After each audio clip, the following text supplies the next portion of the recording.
सर्वप्रथम सर्वांना नागपंचमीच्या खूप खूप शुभेच्छा। नागपंचमी स्पेशल आपण कालच्या आणि परवाच्या भागामध्ये गव्हाची खीर आणि मऊ लुसलुशीत पुरणाचे दिंड कसे तयार करायचे ते पाहिलेले।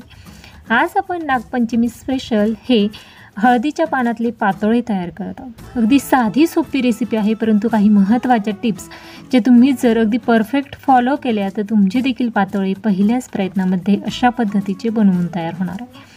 या रेसिपीमध्ये अशा काही महत्त्वाच्या टिप्स ज्या मी शेवटपर्यंत सांगत राहणार आहे, त्यामुळे रेसिपी कुठेही स्किप न करता अगदी शेवटपर्यंत नक्कीच पहा। अगदी छान अशा या पातोळ्या हळदीच्या पानांचा जो स्वाद आहे त्यामध्ये उतरतो आणि चवीला खूप छान लागतात। चला रेसिपीला सुरुवात करूया। नमस्कार, मी कविता, कविताच किचनमध्ये तुम्हा सर्वांचं खूप खूप मनापासून स्वागत करते। आज आपण नागपंचमी विशेष हळदीच्या पानातील पातोळ्या तयार करत आहोत। त्यासाठी सारण करण्यासाठी या ठिकाणी 1 वाटी आपण ओलं खोबरं घेतलेलं आहे। आता ओलं खोबऱ्याचे जर तुम्हाला जे बाहेरील भाग असतो, जो काळ्या रंगाचा भाग असतो, तुम्हाला पाठीकडील भाग काढून टाकायचा असेल तर अशा पद्धतीने छोटी किसणी घ्या आणि अशा पद्धतीने तो काढून टाका। अगदी साधी सोपी अशी पद्धत आहे। बऱ्याचदा तो भाग काढणं आपल्याला खूप कठीण जातं, परंतु अशा पद्धतीने जेव्हा तुम्ही त्याची वरील साल काढून घेताना त्यावेळेस अगदी पटकन अशी निघते। परंतु मी यासाठी जे सारण तयार करणार आहे ते याची जी साल आहे वरील न काढता करणार आहे, परंतु तुम्हाला जर काढायची असेल तर ही अगदी साधी सोपी पद्धत आहे। परंतु मी फक्त तुम्हाला ती साल कशी काढायची त्यासाठी सांगितलेलं आहे। मी सालीसहित हे खोबरं कापून घेतलेलं आहे, कारण मी त्यामधील जी पौष्टिकता आहे ती थोडीही कमी होऊ नये यासाठी मी ज्या पद्धतीने ओलं खोबरं आहे तसंच मी ते कट करून स्लाईस करून घेतलं। आता तुम्हाला ती किसणीने किसण्यासाठी खूप सारा वेळ लागतो, त्यासाठी वेळेची बचत व्हावी यासाठी अगदी छान असं आपण स्लाईस करून ते मिक्सर पल्स मोडवर चालू बंद करत छान असं ते दळून घेतलेलं आहे। हे पहा, आता आपण हा जो नारळाचा चव आहे तो एका वाटीच्या मापाने मोजून घेतला। साधारणतः पाऊण वाटीच्या आसपास एवढा हा नारळाचा चव झालेला आहे। हा नारळाचा चव आपण मोजून घ्यायचा, कारण की आपल्याला गुळाचं प्रमाण ठरवणं खूप सोपं जातं।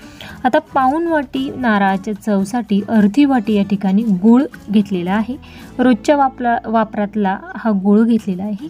आता गॅसचा फ्लेम हा मध्यम करायचा आणि मध्यम ते मंद आचेवर छान असा हा गूळ यामध्ये वितळून घ्यायचा। हे पहा, अशा पद्धतीने आता स्टीलची कढई आहे, तळाला करपू शकतं यासाठी मी मध्यम गॅस न ठेवता अगदी मंद गॅसवर सुरुवातीला हा गूळ वितळून घेत आहे। हे पहा, अशा पद्धतीने तुम्ही जर गूळ किसून घेतला तर अगदी झटपट असं हे मिश्रण पातळ होतं आणि पटकन असं सारण तयार होतं। हे पहा, आता गूळ छान असा वितळलेला आहे। या स्टेजला गॅसचा फ्लेम हा मी मीडियम केलेला आहे। मध्यम ते मंद आचेवर छान असं आपण हे सारण हलकंसं घट्ट होण्यासाठी 5 मिनिटासाठी ठेवणार आहोत। 5 मिनिटं झालेली आहे, सारण पाहू शकता छान असं घट्ट झालेलं आहे। आता हे थंड करून घेण्यासाठी आपण एका डिशमध्ये काढून घेतले। आता थोडंसं गरम असतानाच यामध्ये विलायची पूड टाकलेली आहे, त्यामुळे छान असं स्वाद या सारणाला येतो। गरम असतानाच यामध्ये मिक्स करून घ्यायची आणि त्यानंतर हे पहा, आता हे थंड होण्यासाठी आपण असंच ठेवणार आहोत। सारण छान असं थंड होत आहे, तोपर्यंत आपण त्यासाठी जे आपल्याला उकड तयार करायची आहे ती तयार करणार। त्यासाठी एका वाटीच्या मापाने आपण पाणी घेणार आहोत। त्यानंतर पाण्याला छान उकळी यावी यासाठी आपण गॅसचा फ्लेम हा फुल केलेला आहे। यामध्ये अगदी पाव चमचा एवढं मीठ टाकायचं। पाण्याला छान अशी उकळी आली की त्याच वाटीच्या मापाने 1 वाटी तांदळाचं पीठ घ्यायचं, परंतु पीठ घेताना जास्त दाबून भरू नका, अगदी हलक्या हाताने भरा। त्याचबरोबर पाण्याला छान अशी उकळी आल्यानंतरच तुम्हाला हे पीठ टाकायचं आहे। पीठ टाकण्यासाठी अगोदर ते पीठ चाळून घ्या, त्यानंतरच तांदळाचं पीठ या ठिकाणी तुम्ही यामध्ये टाका। हलकंसं अगदी 2 मिनटं मिक्स करायचं। त्यानंतर गॅसचा फ्लेम हा पूर्णपणे मंद केलेला आहे। झाकण ठेवायचं, अगदी 3 ते 4 मिनटं छान अशी यामध्ये वाफ तयार करून घ्यायची।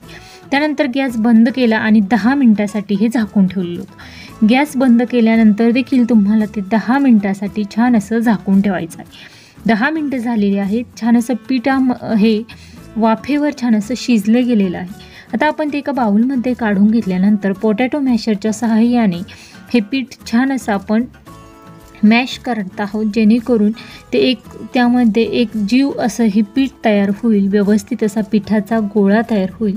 यासाठी छान असं आपल्याला पोटॅटो मॅशरनी ते व्यवस्थित असं प्रेस करत राहायचं आहे। हे पहा, अशा पद्धतीने तुमच्याकडे जर पोटॅटो मॅशर नसेल तर तुम्ही वाटीच्या साहाय्याने देखील छान असं हे पीठ एकजीव करून घेऊ शकता। हे पहा, छान असं आपलं पीठ हे व्यवस्थित असं झालेलं आहे, हलकंसं कोमट देखील झालेलं आहे। आता आपण हाताच्या साहाय्याने हे पीठ व्यवस्थित असं मळून घेणार आहोत। या ठिकाणी हे पीठ जेवढं जास्त मळून घेशाल तेवढ्या तुमच्या या पातोळ्या चवीला तर छानच लागणार आहे, त्याचबरोबर त्या तयार करताना चिरणार नाही। त्यामुळे हे पातोळ्यासाठीचं जे कणिक आहे, जे पीठ आहे ते अगदी व्यवस्थित असं मळून घ्या। हे पहा, अगदी व्यवस्थित असं मळून घेतलेलं आहे। आणि सर्वात महत्त्वाची टिप्स म्हणजे तुम्ही हे तांदळाचं पीठ जे करणार आहे ना, त्यासाठी चिकट तांदूळ वापरू नका, शक्यतो सुवासिक तांदूळ वापरा, जेणेकरून पातोळ्या आणखीनच चवीला छान लागतात। या ठिकाणी आपण हळदीच्या पानातल्या पातोळ्या करत आहोत, त्यासाठी हळदीची फ्रेश पानं घेतलेली आहे। ही पानं त्यानंतर आपण स्वच्छ धुवून घेतलेली आहे।